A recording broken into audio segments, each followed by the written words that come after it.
मुंबई इस शहर को सपनों का शहर कहा जाता है। यहाँ पर तरह तरह के लोग अपना फिल्मी कैरियर बनाने आते हैं। लोग भारत के अलग अलग राज्यों से अपनी किस्मत आजमाने आते हैं। 1982 में जन्मे नीरज ग्रोवर, जो कि यूपी के एक छोटे से शहर किशनी से थे, वो भी टीवी इंडस्ट्री में अपने कदम जमाने मुंबई आ गए। 26 साल की उम्र में नीरज को एक American show are you smarter than a fifth grader के भारतीय वर्जन में एग्जीक्यूटिव डायरेक्टर की जॉब मिल गई और इस शो को शाहरुख खान होस्ट कर रहे थे और नीरज आने वाले महाभारत शो के लिए ऑडिशंस भी ले रहा था। नीरज का सब काम तब तक ठीक चल रहा था जब तक उसकी जिंदगी में कन्नड़ फिल्म अभिनेत्री मारिया मोनिका सुसाईराज नाम की महिला नहीं आई थी। समय के साथ नीरज और मारिया एक दूसरे की तरफ इस हद तक खींचे चले आए थे जो कि नीरज की मौत का कारण बन गया। ये केस इंडिया के सबसे भीषण हत्याओं के मामलों में से एक है। ऑडिशन देने के लिए मारिया ने पहली बार नीरज से उसके ऑफिस में मुलाकात की।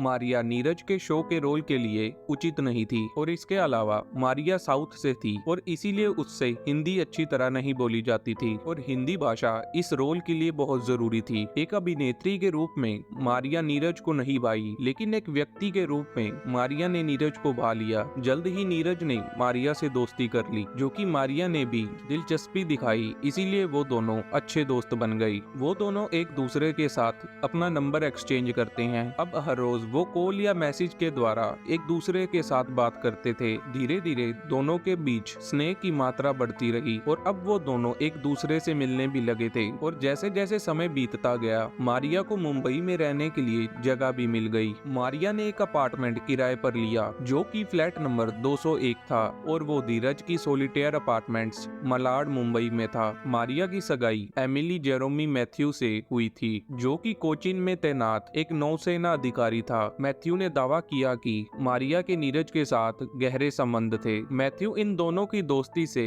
बिल्कुल खुश नहीं था। 6 मई 2008 के दिन नीरज मारिया के घर उसकी सेटल होने में मदद करने आता है और किसी तरह मैथ्यू को पता चल गया था कि नीरज मारिया के घर पर है। मैथ्यू मारिया से कहता है कि तुम नीरज को घर भेज देना और अपने साथ रात को रुकने मत देना। हालांकि मैथ्यू को अंदाजा हो गया था कि नीरज आज मारिया के घर ही रुकने वाला है, जो कि उसे बिल्कुल पसंद नहीं था। 7 मई 2008 की सुबह जब मारिया और नीरज सो रहे थे, तब तकरीबन 7 बजे मारिया के घर की डोरबेल कई बार बजी। मारिया ने जैसे ही गेट खोला तो सामने उसका मंगेतर मैथ्यू खड़ा था। वो घर में घुस गया और नीरज को अंदर पाया। वो नीरज को अंदर देख आग बबूला हो गया था और दोनों के बीच कड़वी बहस शुरू हो गई थी, जो कि एक शारीरिक झगड़े में समाप्त हुई। मैथ्यू किचन से एक चाकू लाया और नीरज पर तब तक वार किया जब तक उसने अपना दम नहीं तोड़ दिया। मौके पर ही नीरज की मौत हो चुकी थी। फिर सुबह 10 बजे मारिया 2 डफल बैग, बेडशीट, पर्दे और एक चाकू खरीदने गई और फिर मारिया और मैथ्यू ने मरे हुए नीरज के शरीर के तकरीबन 300 छोटे छोटे टुकड़े कर दिए और खरीदे हुए बैगों में उसके टुकड़े भर दिए। हत्या के सबूत मिटाने के लिए उन दोनों ने कमरे की काया पलट कर दी। मारिया ने अपने एक पड़ोसी की कार उधार पर ली और उन बैगों को डिक्की में रखने के बाद उसी दिन शाम 4:30 बजे मैथ्यू और मारिया दोनों शहर से बाहर निकल गई। मुंबई शहर के बाहर जाते समय उन दोनों ने शव के टुकड़ों को आग लगाने के मकसद से काफी मात्रा में पेट्रोल खरीदा। नीरज के शरीर के टुकड़ों को जलाने के बाद देर रात वो दोनों वापस लौट आए। कहानी में पीछे चलेंगे तो 6 मई की शाम से ही नीरज का परिवार और दोस्त उससे संपर्क करने की कोशिश कर रहे थे। उन्होंने उसे कई फोन लगाए लेकिन नीरज से बात नहीं हो पाई, इसीलिए उन्होंने नीरज के लापता होने की कंप्लेंट दर्ज करवाई। नीरज के परिवार को मारिया पर उसके लापता होने का शक था और फिर पुलिस ने मारिया के खिलाफ जांच शुरू कर दी और उसने पुलिस को बताया कि नीरज उसके घर आया था, लेकिन वो एक पार्टी में जाने के लिए आधी रात को उसके घर से निकल गया। फोरेंसिक जांच टीम मारिया के घर जांच के लिए गई क्योंकि नीरज के परिवार वालों ने शक की सुई मारिया पर तान दी थी। टीम ने घर के कोने कोने और बेडरूम की जांच की तो पाया कि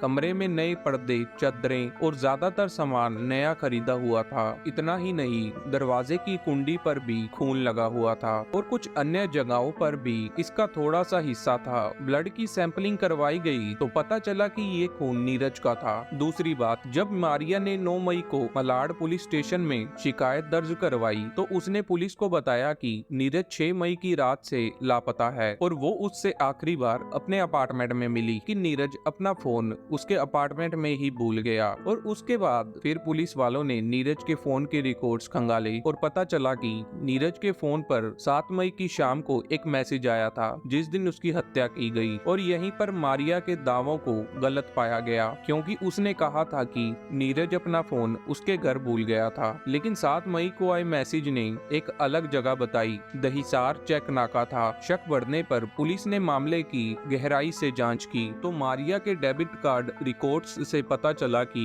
उसने 7 मई की सुबह अपने अपार्टमेंट के पास के एक मॉल से असबाब का सामान और एक चाकू और डफल बैग खरीदे। पुलिस ने ये भी पाया कि जिस कार से उसने ये घटना को अंजाम दिया वास्तव में वो कार उसके पड़ोसी की नहीं थी। मारिया ने स्वीकार किया कि उसने कुछ कारणों की वजह से झूठ बोला। उनकी सोसाइटी के चौकीदार और जिस पेट्रोल पंप से मारिया और मैथ्यू ने पेट्रोल खरीदा था वहां के काम करने वाले कर्मचारियों के बयानों से ये संदेह का रास्ता साफ हो गया। जब मारिया के लिए सब रास्ते बंद हो गए तब उसने नीरज ग्रोवर की हत्या करने का जुल्म कबूल किया। मारिया के कबूलनामे के आधार पर उसके मंगेतर मैथ्यू को भी गिरफ्तार कर लिया गया। मुंबई न्यायालय द्वारा फैसला सुनाए जाने तक कुछ वर्षों तक मुकदमा चला। जुलाई 2011 में एडिशनल सेशन जज MW चंदवानी ने इस हत्याकांड पर अपना फैसला सुनाया। मामले की सभी परिस्थितियों, गवाहों और दोनों पक्षों से इकट्ठे किए गए सबूतों की जांच करने के बाद जज MW चंदवानी ने जेरोमी मैथ्यू को इंडियन पेनल कोड सेक्शन 304 के तहत बिना इरादे से हत्या करने का दोषी ठहराया और उसे 10 साल की कारावास की सजा सुनाई गई। कोर्ट ने मारिया सुसाइराज को हत्या का दोषी नहीं ठहराया, लेकिन उसे IPC की धारा